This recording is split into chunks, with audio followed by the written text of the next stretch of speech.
हम सब ने अपने जीवन में कभी न कभी पौधे ज़रूर उगाए हैं। पौधे उगाना क्योंकि हमारे सब लोगों में कहीं न कहीं एक छोटा-सा किसान छुपा हुआ है।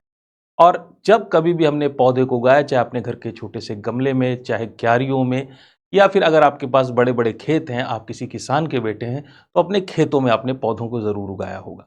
और हम सबको पता है, एक पौधे को स्वस्थ रूप से बढ़ने के लिए उसे बहुत सारी खाद की आवश्यकता होती है, पानी की आवश्यकता होती है और इससे ज़्यादा देखभाल की आवश्यकता होती है। तो जो ये खाद होती है, सभी को पता है, खाद पौधों की जड़ों में डाली जाती है। लेकिन क्या कोई ऐसी भी खाद है जो पौधे में जड़ में ना डाल के सीधे उसके पत्तियों पे स्प्रे की जाए? क्या आपको ऐसी किसी खाद के बारे में पता है?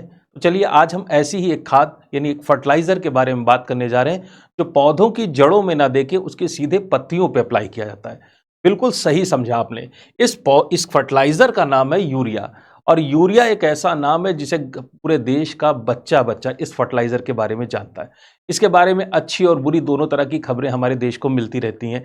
जब जब कभी तेल का संकट होता है, तो देश की गवर्नमेंट, देश के हेड आकर कहते हैं कि हाँ, कुछ भी हो जाए, हम अपने देश में यूरिया की कमी नहीं होने देंगे। यूरिया इतनी इंपॉर्टेंट खाद है। और ये हमारे देश में समस्या ये है कि हमारे देश में यूरिया का निर्माण कम होता है, जितनी ज़रूरत है उससे कम होता है, क्योंकि इसको बनाने के लिए जिन मटेरियल्स का यूज़ होता है, पेट्रोलियम मटेरियल्स का यूज़ होता है, वो सारे के सारे गल्फ़ कंट्रीज़ से आते हैं। और ऐसी स्थिति में जब आज की तारीख में ईरान और अमेरिका की लड़ाई चल रही है, तो ऐसी स्थिति में भारत में यूरिया की किल्लत बहुत ज़्यादा बढ़ने वाली है।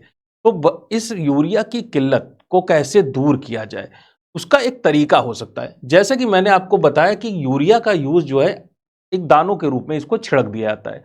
और जब दानों के रूप में छिड़का जाता है यूरिया, तो इसमें एक समस्या है कि बहुत कम मात्रा में भी यूरिया में जो नाइट्रोजन होती है उसको पौधे एब्जॉर्ब कर पाते हैं।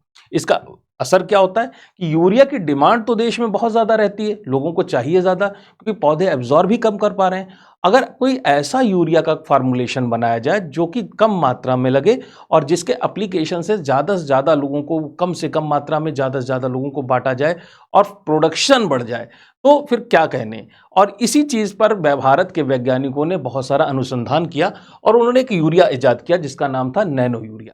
नैनो यूरिया नाम से ही स्पष्ट है, 1 लीटर की बॉटल आती है और इसमें यूरिया के जो पार्टिकल्स होते हैं उनका साइज छोटा कर दिया है, नैनो स्केल पे कर दिया गया है।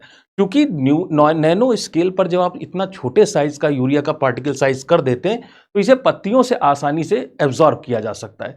तो अब आपको यूरिया को जड़ों में डालने की जरूरत नहीं, बस पानी में भरिए और उसके बाद इसको पत्तियों पे स्प्रे कर दीजिए, उसके बाद सारा काम पौधा अपने आप कर लेता है। अच्छा, इसके फायदे भी बहुत हैं कि जो यूरिया है जो पत्तियों पे डाला जाता है, तो ये 1 से 2% ही कंसंट्रेशन इसकी ज़रूरत होती है। और नॉर्मल अगर हम देखें, नॉर्मल यूरिया की कंसंट्रेशन वो 10 से 20% के आसपास होती है, यानी कि ज़्यादा यूरिया लगता है। ये पत्तियों से बहुत तेजी से एब्जॉर्ब हो जाता है, जबकि जड़ों से एब्जॉर्ब करने में समय ज़्यादा लगता है। अगर किसी पौधे में यूरिया की डिफिशियंसी है, कमी है, और तब आपने उसकी पत्तियों पे यूरिया का सॉल्यूशन स्प्रे कर दिया, तो 24 से 48 घंटे के अंदर ही रिजल्ट दिखना शुरू हो जाते हैं। जबकि आमतौर पे जड़ों पे डालने पर यूरिया के रिजल्ट दिखाई देने में काफ़ी समय लग जाता है, 3 से 4 दिन, 5 दिन और कुछ-कुछ महीनों मामलों में तो हफ्तों तक लग जाते हैं। तो यानी कि यहाँ पे स्पीड जो है काफ़ी ज़्यादा फास्ट होती है पत्तियों पे स्प्रे करने से। दूसरा चीज़ है एफिशिएंसी। मैंने आपको बताया केवल 1 से 2% की कंसंट्रेशन से ही काम चल जाता है, आपको 10-20% कंसंट्रेशन बढ़ाने की ज़रूरत नहीं होती। और तीसरी चीज़ है डोजेस। डोजेस तो स्मॉल ही हैं। प्लस यहाँ पर जो नॉर्मल यूरिया हम यूज़ करते हैं, तो नॉर्मल यूरिया में क्या प्रॉब्लम होती है कि वहाँ पे केवल क्रॉप के जो यील्ड है, यानी जो फसल है आपकी, केवल 10 से लेकर 30% तक का उसमें ग्रोथ होता है। यानी अगर यूरिया डालेंगे तो आपको पैदावार 30% तक ज़्यादा मिलेगी। लेकिन नैनो यूरिया का एप्लीकेशन करेंगे तो ये पैदावार 70% तक बढ़ जाती है। अगर पैदावार बढ़ेगी तो जाहिर सी बात है हमारे किसानों की इनकम बढ़ेगी, और किसानों की इनकम बढ़ने के साथ साथ चूंकि पौधे स्वस्थ हो रहे हैं, ज़्यादा से ज़्यादा मात्रा में नाइट्रोजन मिल रही है, इसलिए फूड क्वालिटी जो है वो पहले से ज़्यादा बेटर हो जाती है, ज़्यादा क्रॉप यील्ड मिलता है, अच्छी तरह की फसलें होती है, पौधे जो है हमारे स्वस्थ होते हैं और उसमें जो बीमारियां लगने की संभावना पहले से कम हो जाती है। इसके अलावा जब कम मात्रा में फर्टिलाइजर लगेगा तो जाहिर सी बात है रिडक्शन इन केमिकल फर्टिलाइजर लगाने की ज़रूरत कम पड़ेगी। किसान जो कोई भी फसल उगाता है उसमें एक बहुत बड़ी इनपुट कॉस्ट जो है फर्टिलाइजर की होती है, पेस्टिसाइड्स की होती है। और अगर हम नैनो यूरिया का प्रयोग करते हैं तो हमारी जो ये पेस्टिसाइड की फर्टिलाइजर की जो कॉस्ट है वो पहले से काफ़ी ज़्यादा घट जाती है। और यूरिया जैसी खादों का ज़रूरत से ज़्यादा उपयोग करने पर आप में से बहुतों को पता होगा कि जब हम ओवर यूज़ करते हैं किसी फर्टिलाइज़र का, ज़्यादा से ज़्यादा प्रोडक्शन करने की कोशिश करते हैं, मिट्टी में ज़्यादा से ज़्यादा फर्टिलाइज़र झोंक देते हैं, तो सॉइल की क्वालिटी ख़राब होती है। नैनो यूरिया चूँकि सीधे पत्तियों पे स्प्रे किया जाता है, इसलिए इसका कोई सॉइल यानी मिट्टी पे कोई बुरा प्रभाव नहीं होता, यानी कि ये एनवायरनमेंट फ्रेंडली है। और साथ ही साथ इसको चूँकि बोतलों में रखा जाता है, वैसे यूरिया 1 बोरी यूरिया के बराबर की ताकत 1 बोतल में आपने डाल दी। तो इसका मतलब है इसको ट्रांसपोर्ट करना बड़ा ही आसान है और इसका कार्बन एमिशन भी ज़ाहिर-सी बात है कम हो जाएगा। इतनी सारी खास बातें हैं इस नैनो यूरिया में और नैनो यूरिया का पार्टिकल साइज़ जो है नैनो स्केल का है, इसीलिए ये सारा कमाल कर पाता है। तो बहुत अच्छी बात है और सब लोगों के लिए खुशी की बात है कि भारत में नैनो यूरिया धड़ल्ले से यूज़ हो रहा है और लगातार गवर्नमेंट जो इनिशिएटिव ले रही है कि ज़्यादा से ज़्यादा मात्रा में हमारे किसान भाई जो हैं वो इस यूरिया का प्रयोग करें। लेकिन अभी-अभी एक स्टडी आई है और वो स्टडी में कुछ चौंकाने वाली बातें कही गई हैं जिसके बारे में भी जान लेना हमारे लिए ज़रूरी है। तो ये जो नई स्टडी आई है वो कहती है कि चूँकि यूरिया के पार्टिकल साइज़ को आपने बहुत ज़्यादा घटा दिया, नैनो स्केल पे ला दिया, नैनोमीटर नैनोमीटर में आपको बता दूं कि 10 की घात ऋण 9 मीटर को नैनोमीटर कहते हैं, यानी कि बहुत ही छोटा साइज हो गया पार्टिकल का। और अगर आपने मैथमेटिक्स पढ़ी है तो शायद आपको पता है कि जैसे जैसे पार्टिकल का साइज घटाते जाते हैं उसका सरफेस एरिया, उसका एब्जॉर्ब करने का जो क्षमता है वो पहले से ज़्यादा बढ़ जाती है, इंटरेक्ट करने की क्षमता अदर मॉलिक्यूल से वो पहले से ज़्यादा बढ़ जाती है। तो चूंकि ये नैनो यूरिया का पार्टिकल साइज छोटा है, इसलिए बड़ी आसानी से ये पौधों की जो सेल्स हैं यानी कि कोशिकाएं हैं उसके अंदर एब्जॉर्ब हो जाता है, जो कि हम चाहते भी हैं कि वहां ये सीधे एब्जॉर्ब हो जाए। लेकिन वहां एब्जॉर्ब होने के बाद इसके साथ क्या होता है उसके बारे में स्टडीज अभी तक बहुत कम है। इसके बारे में ज़्यादा जानकारी जो है लोगों को अभी नहीं है, यानी कि वैज्ञानिक कम्युनिटीज़ में भी इसके बारे में ज़्यादा चर्चाएं और ज़्यादा स्टडीज़ नहीं हुई। और यही कंसर्न की बात है क्योंकि लॉन्ग टर्म स्टडी इसके ऊपर अभी तक नहीं की गई है। तो ये जब अंदर जाएगा तो चूंकि इसका पार्टिकल साइज छोटा है और सरफेस एरिया बड़ा है, तो सेल के अंदर के जो कोई भी सेल है, प्लांट सेल है या एनिमल सेल है, किसी भी तरह की सेल के अंदर जब ये पार्टिकल्स पहुंचेंगे तो सेल के न्यूक्लियस, जो अंदर के दुनिया भर की मशीनरी सेल के अंदर लगी हुई है, माइटोकॉन्ड्रिया, क्लोरोप्लास्ट, उनके साथ ये कैसे इंटरेक्ट करता है, कैसे रिएक्शन करता है, इसके बारे में किसी को जानकारी नहीं है। कई सारे वैज्ञानिकों ने अंदाजा लगाया कि जब ये रिएक्ट करता होगा तो ये रिएक्शन कोई अच्छी नहीं होती होगी और ये सेल को हर हालत में डैमेज करता होगा। यहाँ तक कि सेल के अंदर की जो न्यूक्लियस जैसे, जो डीएनए जैसे स्ट्रक्चर हैं, जो कि बहुत ज़्यादा डेलिकेट होते हैं, बहुत ज़्यादा इंपॉर्टेंट होते हैं, उनको भी नैनो यूरिया के पार्टिकल जो है डैमेज कॉज कर सकते हैं। अच्छा चलो, पौधे में डैमेज कॉज हो भी गया तो उससे फायदा या नुकसान क्या होगा? देखिए, पौधे में अगर कोई डैमेज हो रहा है तो उससे फायदा नुकसान कैसे होगा? वो ऐसे होगा कि अगर ये एक्यूमुलेट कर गया पौधे में, पौधे की सेल के अंदर पहुंच गया, तो हम सभी लोग वेजिटेरियन हैं। मतलब मैक्सिमम फूड जो हमारा खाता है वो कहाँ से आता है? प्लांट बेस्ड डाइट से आता है।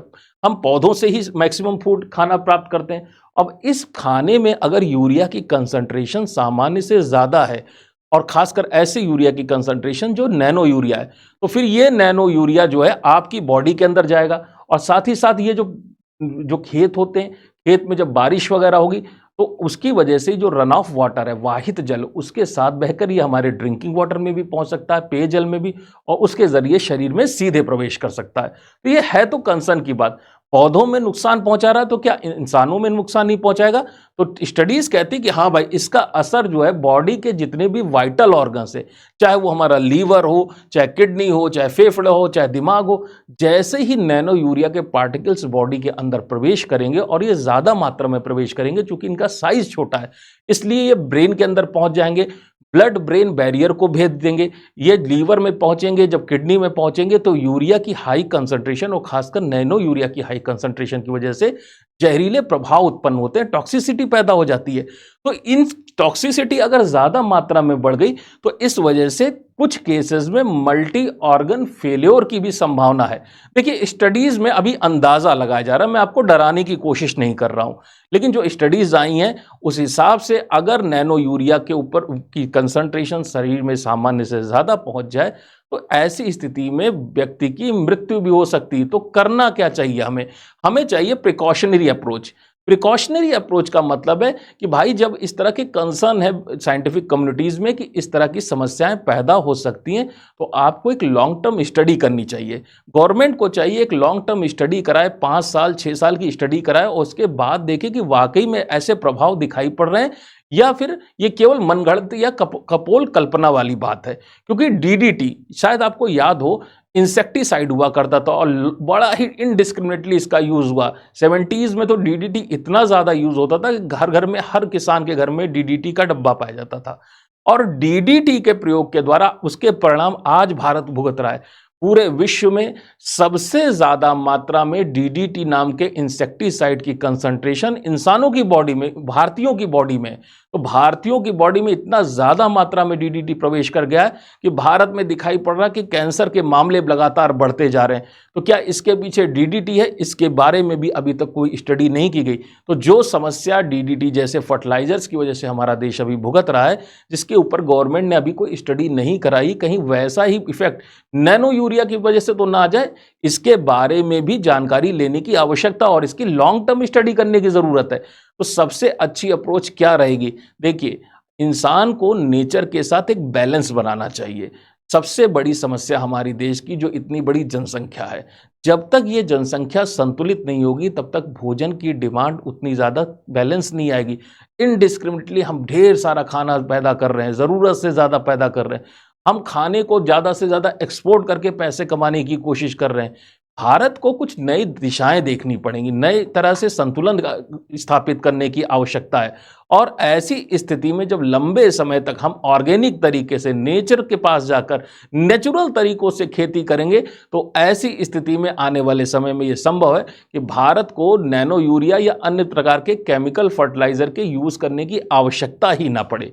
तो ये था आज का वीडियो लेक्चर नैनो यूरिया पे।